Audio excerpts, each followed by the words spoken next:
Hello guys, welcome back to this channel. In this today's tutorial, I'm going to show you how you can activate NFC and contactless payment in Samsung Galaxy phone.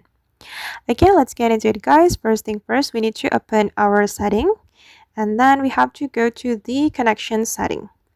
Okay, and if you want to activate the NFC and contactless payment, you just need to click on this toggle button on this option. And now the NFC and contactless payments have been turned on.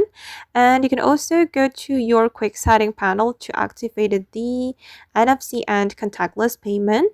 You can swipe left or swipe to the right to find this option, and you will be able to turn off or turn on the NFC and contactless payment feature right here.